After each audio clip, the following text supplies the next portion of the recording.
ओम नमः शिवाय। हर हर महादेव। जय शिव शंभू। देखिए आज का ये वीडियो बहुत ही ज्यादा खास होने वाला है। देखिए हम सभी को पता है कि कल दिनांक 18 सितंबर को सोमवार के दिन हरतालिका तीज की बहुत ही पवित्र तिथि है। देखिए सोमवार का दिन हमारे महादेव को समर्पित होता है और हरतालिका तीज का जो दिन है वह हमारी माता पार्वती को समर्पित होता है। देखिए दोस्तों कल सर्वार्थ सिद्धि योग का निर्माण भी हो रहा है। इस दिन आपको बहुत ही प्यारे से उपाय करना है। देखिए यदि आपको लगता है कि आपके जीवन में बहुत ही अधिक संकट है और वह जो संकट है समाप्त होने का नाम ही नहीं ले रहे हैं, यानी कि जीवन में एक समस्या समाप्त होती है और दूसरी समस्या चली आती है। जीवन में आर्थिक संकट बहुत अधिक उत्पन्न हो रहे हैं, व्यापार अच्छे से नहीं चल पा रहा है, व्यापार में लगातार हानि हो रही है, विवाह के जो संयोग है वह बनते बनते बिगड़ जाते हैं, नौकरी के लिए बहुत से प्रयास कर लिए हैं लेकिन अभी तक नौकरी प्राप्त नहीं हो पाई है,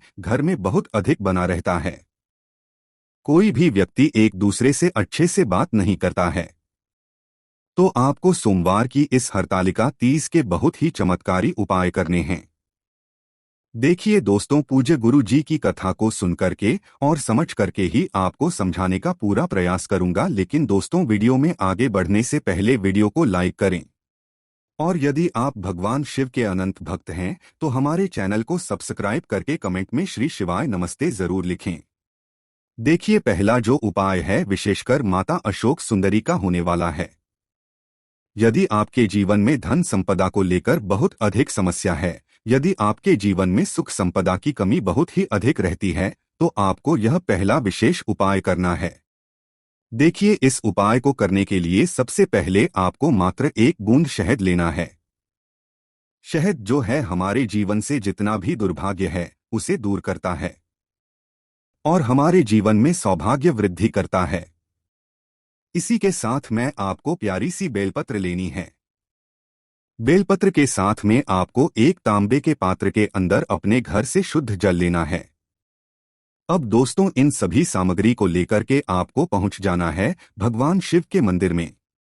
दोस्तों गुरु जी ने कहा है कि यदि ये उपाय आप प्रदोष काल के समय करते हैं तो बहुत ही सर्वोत्तम होता है, क्योंकि कल सोमवार की विशेष हरतालिका तीज है। लेकिन यदि आपको समय नहीं मिल पाता है तो आप ये उपाय सुबह से लेकर के शाम तक किसी भी समय कर सकते हैं। देखिए दोस्तों इस उपाय को करने के लिए सबसे पहले तो आपको अपनी जो चींटी उंगली के पास वाली उंगली होती है, अनामिका उंगली, उसमें आपको थोड़ा सा शहद लेना है और इस शहद से आपको माता अशोक सुंदरी वाले स्थान पर ओम का निर्माण कर देना है। देखिए वीडियो के अंदर आपको बताने का प्रयास किया जा रहा है, जलाधारी के बिल्कुल बीच में जो माता अशोक सुंदरी का स्थान होता है वहीं पर आपको ओम का निर्माण कर देना है। दोस्तों अब जो आपके पास एक बेलपत्र है इससे आपको अपने सीधे हाथ की हथेली रखना है। देखिए बेलपत्र को आपको अपनी हथेली पर इस प्रकार से रखना है कि इसका जो खुरदुरा वाला भाग है वो आपकी हथेली से स्पर्श होगा और इसकी जो चिकनी साइड है वो ऊपर की तरफ रहेगी, सामने आपको दिखाया जा रहा है। इसी प्रकार से आपको अपनी हथेली पर ये बेलपत्र रखना है। अब आपकी जो भी मनोकामना है, चाहे आपके जीवन में जो भी समस्याएं चल रही है, आपकी जो कार्य है उनमें किसी भी प्रकार की अगर रुकावटें उत्पन्न हो रही है तो उसे दूर करने के लिए आपको भगवान शिव से और माता पार्वती प्रार्थना करनी है।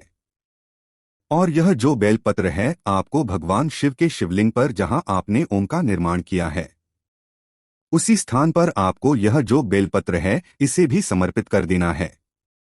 देखिए बेलपत्र की चिकनी साइड शिवलिंग से स्पर्श होगी, इसकी डंडी आपको जलाधारी की ओर रखना है। इस प्रकार से आपको यह बेलपत्र समर्पित कर देना है। अब देखिए दोस्तों आपके पास जेब के जल का पात्र है, उसमें से थोड़ा सा जल आपको माता अशोक सुंदरी वाले स्थान पर समर्पित कर देना है और फिर जो शेष जल बचेगा उसे आप भगवान शिव के शिवलिंग पर समर्पित कर देना है। श्री शिवाय नमस्तु भी हम इस मंत्र का जाप करते हुए बस इतना सा उपाय करना है। यदि आपके जीवन में किसी भी प्रकार की समस्या उत्पन्न हो रही है या फिर समस्या आने वाली भी होगी तो वह सभी दूर होगी। अब दोस्तों हम जान लेते हैं दूसरे विशेष उपाय के बारे में। देखिए यह जो उपाय है विशेषकर आपकी जो समस्याएं, आपके जीवन में जो कष्ट है उन्हें दूर करने वाला है। विशेषकर शहद की 7 बिंदियों से आपको यह उपाय करना है।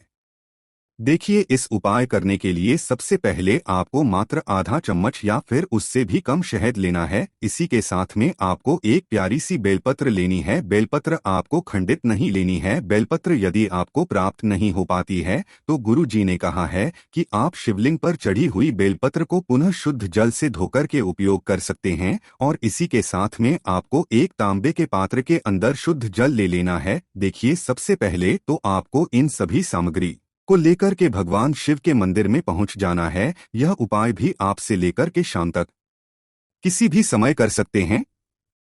देखिए, सबसे पहले तो आपको बेलपत्र की जो चिकनी साइड होती है और बेलपत्र की जो बड़ी वाली पत्ती होती है उस पर आपको ओम का निर्माण कर देना है।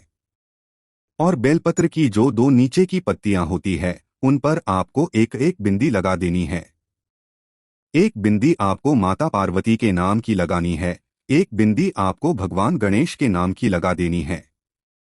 देखिए, बेलपत्र पर आप जो शहद से ओम का निर्माण करेंगे, एक एक बिंदी लगाएंगे, वह आपको अपनी अनामिका उंगली से अब यह जो बेलपत्र आपने तैयार किया है इसे आपको भगवान शिव के शिवलिंग पर समर्पित कर देना है। देखिए, बेलपत्र की जिस भाग पर आपने ओम और एक एक बिंदी लगाई है वह शिवलिंग से स्पर्श होगा और उसकी जो डंडी है वह आपको जराधारी क्यों रखना है। इस प्रकार से आपको यह बेलपत्र समर्पित कर देना है। अब देखिए दोस्तों, आपके जीवन में जो भी समस्या है, चाहे आपकी नौकरी में अड़चना आ रही है, व्यापार में समस्या उत्पन्न हो रही है, धन को लेकर घर में बहुत ही अधिक आर्थिक समस्या है, तो उन समस्याओं का स्मरण आपको शिवलिंग पर 7 बिंदियों का निर्माण करना है शहद से।